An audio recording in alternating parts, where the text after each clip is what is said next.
Welcome to Buddha Thoughts YouTube channel. Who is the Buddha?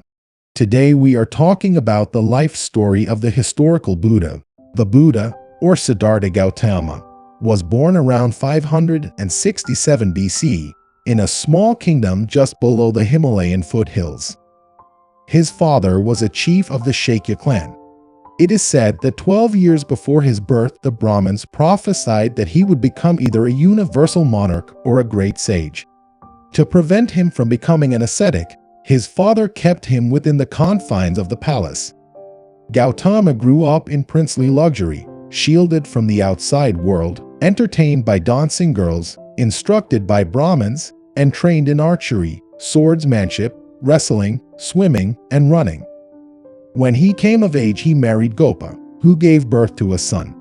He had, as we might say today, everything. And yet, it was not enough.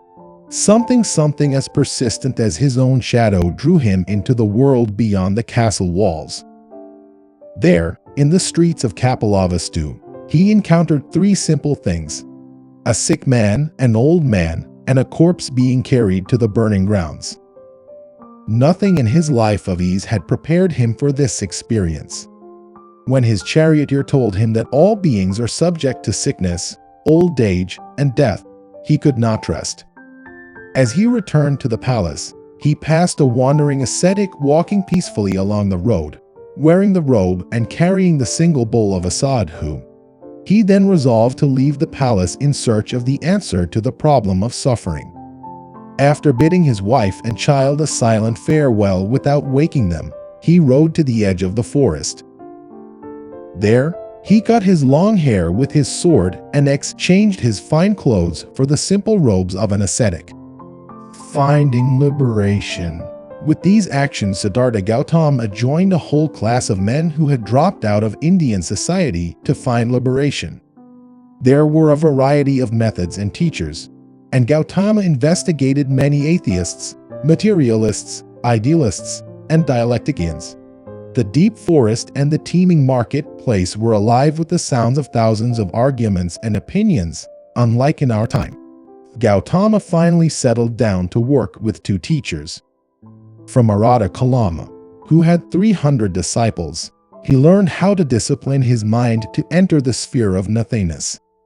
But even though Siddhartha Gautama asked him to remain and teach as an equal, he recognized that this was not liberation and left. Next, Siddhartha learned how to enter the concentration of mind, which is neither consciousness nor unconsciousness, from Udrakara Maputra. But neither was this liberation, and Siddhartha left his second teacher. For 6 years, Siddhartha, along with 5 companions, practiced austerities and concentration. He drove himself mercilessly, eating only a single grain of rice a day, pitting mind against body. His ribs stuck through his wasted flesh, and he seemed more dead than alive. The middle path. His 5 companions left him after he made the decision to take more substantial food and to abandon asceticism. Then, Siddhartha entered a village in search of food. There, a woman named Sujata offered him a dish of milk and a separate vessel of honey. His strength returned. Siddhartha washed himself in the Naranjana river, and then set off to the Bodhi tree. He spread a mat of kusha grass underneath, crossed his legs, and sat. He sat, having listened to all the teachers, studied all the sacred texts, and tried all the methods. Now there was nothing to rely on, no one to turn to, nowhere to go. He sat solid and unmoving and determined as a mountain, until finally, after 6 days, his eye opened on the rising morning star. So it is said, and he realized that what he had been looking for had never been lost, neither to him nor to anyone else. Therefore, there was nothing to attain, and no longer any struggle to attain it. Wonder of wonders, he is reported to have said, "This very enlightenment is the nature of all beings, and yet they are unhappy for lack of it." So it was that Siddhartha Gautama woke up at the age of 35 and became the Buddha, the awakened one, known as Shakya Muni, the sage of the Shakyas. For 7 weeks he enjoyed the freedom and tranquility of liberation. At first he had no inclination to speak about his realization. he felt would be too difficult for most people to understand. But when, according to legend, Brahma, chief of the 3,000 worlds, requested that the awakened one teach, since there were those whose eyes were only a little clouded over, the Buddha agreed. The first noble truth, Shakyamuni's two former teachers, Udraka and Arata Kalama, had both died only a few days earlier, and so he sought the 5 ascetics who had left him. When they saw him approaching the deer park in Benares, they decided to ignore him, since he had broken his vows. Yet they found something so radiant about his presence that they rose, prepared a seat, bathed his feet, and listened as the Buddha turned the wheel of the Dharma, the teachings, for the first time. The first noble truth of the Buddha stated that all life, all existence, is characterized by dukkha. The Sanskrit word meaning suffering, pain, unsatisfactoriness. Even moments of happiness have a way of turning into pain when we hold on to them, or, once they have passed into memory, they twist the present as the mind makes an inevitable, hopeless attempt to recreate the past.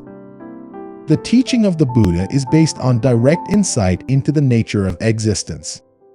IR is a radical critique of wishful thinking and the myriad tactics of escapism, whether through political utopianism, psychological therapeutics, simple hedonism.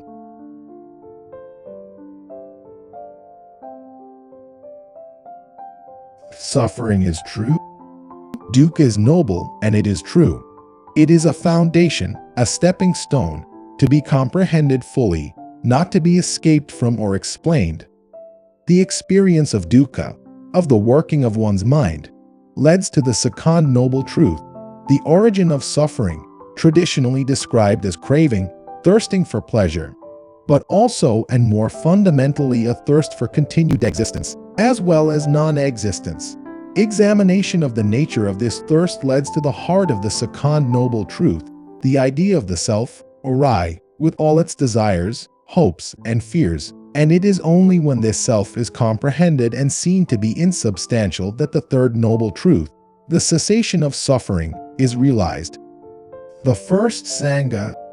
The 5 ascetics who listened to the Buddha's first discourse in the deer park became the nucleus of a community, a Sangha, of men who followed the way the Buddha had described in his fourth noble truth, the Noble Eightfold Path. These bhikshus, or monks, lived simply, owning a bowl, a robe, a needle, a water strainer, and a razor, since they shaved their heads as a sign of having left home. They traveled around northeastern India, practicing meditation alone or in small groups, begging for their meals.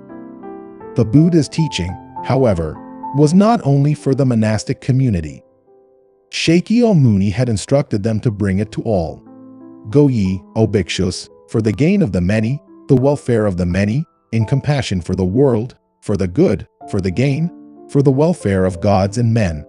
For the next 49 years Shakyamuni walked through the villages and towns of India, speaking in the vernacular, using common figures of speech that everyone could understand.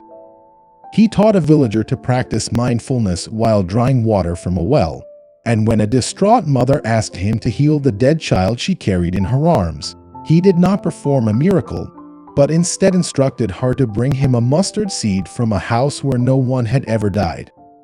She returned from her search without the seed, but with the knowledge that death is universal. Death and impermanence. As the Buddha's fame spread, kings and other wealthy patrons donated parks and gardens for retreats. The Buddha accepted these, but he continued to live as he had ever since his 29th year. As a wandering sadhu, begging his own meal, spending his days in meditation. Only now there was one difference. Almost every day, after his noon meal, the Buddha taught. None of these discourses, or the questions and answers that followed, were recorded during the Buddha's lifetime.